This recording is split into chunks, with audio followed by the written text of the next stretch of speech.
She always wanted to do that. Hey guys, Kayla and I are here talking about intermittent fasting today. If you could only see behind the camera, Kayla's got a whole board worth of notes over here. So we're gonna try to make sure we're gonna cover everything. So what is fasting? One thing, I just got off the phone with one of our star athletes, and he was saying, okay, so I'm gonna start fasting because I'm not playing hockey right now. And I said, okay, fast, but make sure you don't calorie restrict. So I think that's an important part that a lot of people are missing. They do a 16-hour fast, and then they're left with an 8-hour eating window, and then they eat twice, but they don't cover their daily caloric needs. So you don't want that, right? Because fasting is like a cellular cleanse, right? And it helps with our immune system, it helps with our growth hormone release, it's a positive thing. But then if you're calorie restricting and becoming more catabolic, then that's a negative thing. So when you wanna upregulate your body, when you wanna optimize your health, let's keep everything in the positive, okay? Even just fasting alone without lowering your calories, you can get leaner and get a little tighter. So initially it might not be necessary to do any calorie restriction. Does that make sense, Kim? Yeah, it does. Another reason is, why do people really want to fast? There's a couple reasons, like you said before, but there's always weight loss, to help kill cravings, promote healthy aging. Because remember, fasting is a tool. It's a stressor on the body too. So if you think about it, if you didn't get enough sleep, you're drinking caffeine, you're stressed at work, and all these other elements, you got to pick your stressors for the day. So let's say you have 10 things, I pick 3. I want a cup of coffee, that's one stressor. I want to fast, that's one stressor. Another one is I didn't get enough sleep, that's another stressor. So it's okay not to fast every single day. I definitely think at the beginning too, because not everybody's accustomed to it. So just pick when you want to fast and what works best for you. And we can talk a bit more about that right now too, if you want. Yeah, surprisingly enough, like I'll do 12 hours every day, so usually by the time I get home, I'm eating supper and finishing supper around 8. What I do is the next morning, we start here 6:30, 6:30, 7 o'clock. So I usually tackle my first couple of clients just on a black coffee. And then from there, maybe around, I have a break, maybe around 9, 10 o'clock, and that's when I'll have my breakfast. But then I'm gonna have breakfast, and then around 1 o'clock, we're having lunch. I have a snack in the middle of the afternoon, and then supper again at 8. So most days it's easy to do 12 hours when you really think of it. If you take out that late night snack that you're used to, which is usually not productive anyway, so if we take that out, you could probably accomplish 12 hours no problem. And then I make sure definitely Saturday and Sunday I could go 16 hours because thank the Lord I get to sleep in a bit. So it's a little bit easier. So I make sure that 12 hours during the week, 16 hours on the weekend, but like Kayla said, don't jump into it full force. Pick the days that you think it's a lot less stress on your body to make it more productive. So you'll have that, I guess, like she said, stressor taken out of the way. Yeah, like when I first started, I could only do max 14 hours. Now I can get to 16 without an issue. So I think for everybody, just work your way up. Start with 12, then do 13, then do 14, and then whatever days, you have more time in the morning, just don't eat and just do your, I guess, daily task, your errands, whatever, and then eat when you come back home or get to work or whatever the case may be. But you can always work your way up and let it adjust to your schedule. Yeah, it's surprising how once you get accustomed to it, like initially, like she said, you get these hunger pangs because part of it is physiological and most of it's mental because we're just used to eating and we're conditioned to eating so many hours. Back in the day, it used to be like, make sure you get so many meals. Breakfast is the most important meal of the day.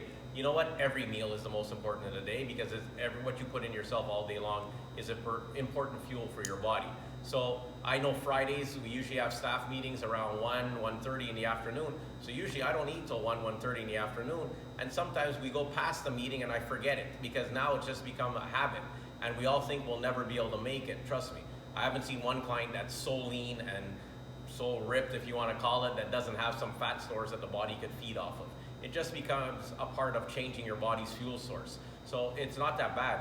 And I'm not sure if that's where Kayla's going next, but most of us here, like a lot of times we even train fasted and we used to think, oh no, I gotta eat something before I train. And then you realize, wait a minute, my workouts are just as good with or without food.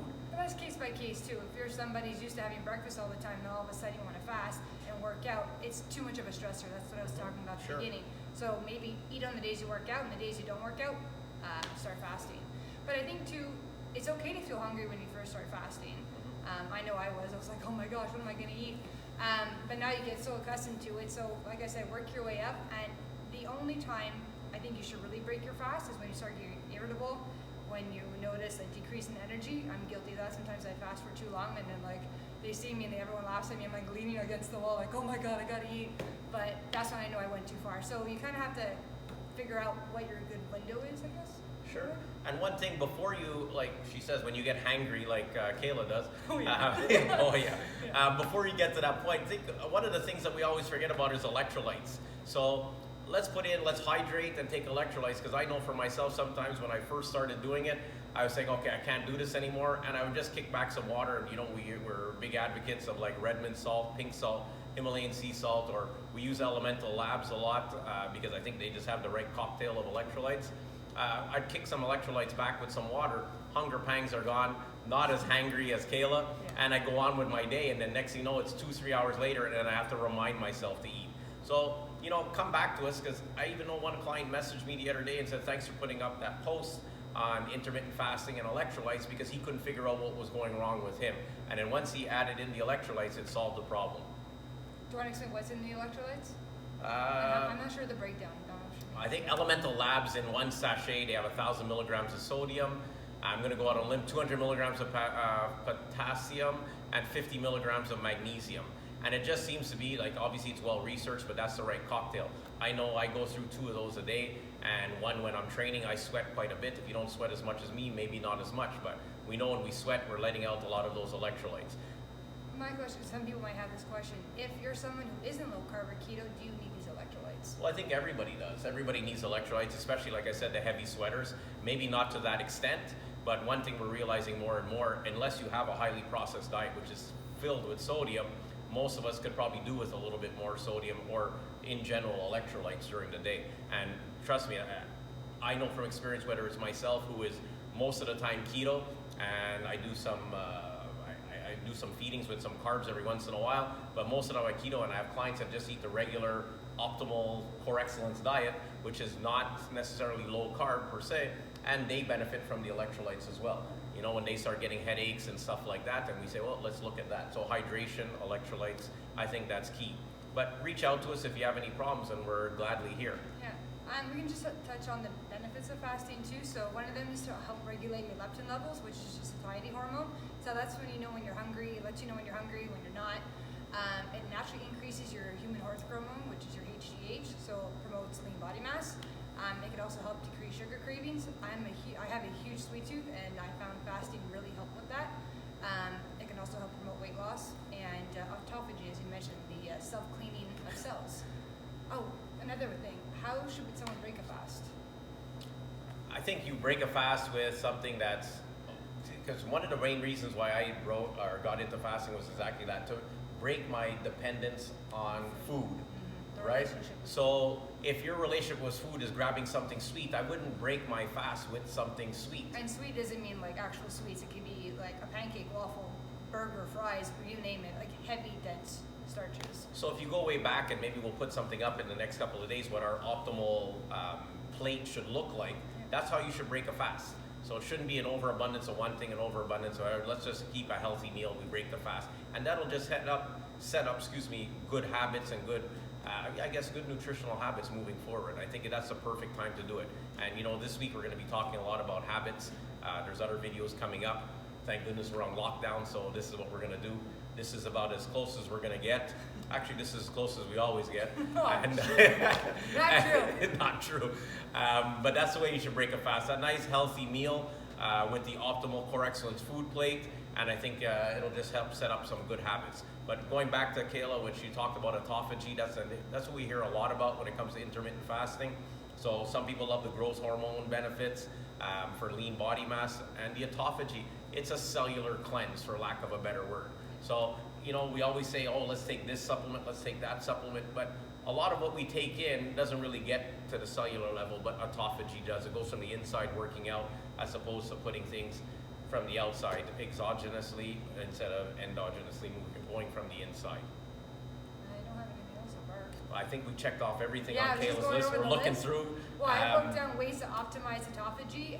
Just some of the research that I've done recently. Fasting is one of them. A diet high in antioxidants, so coming from berries, veggies, herbs. Exercise daily to promote some blood flow.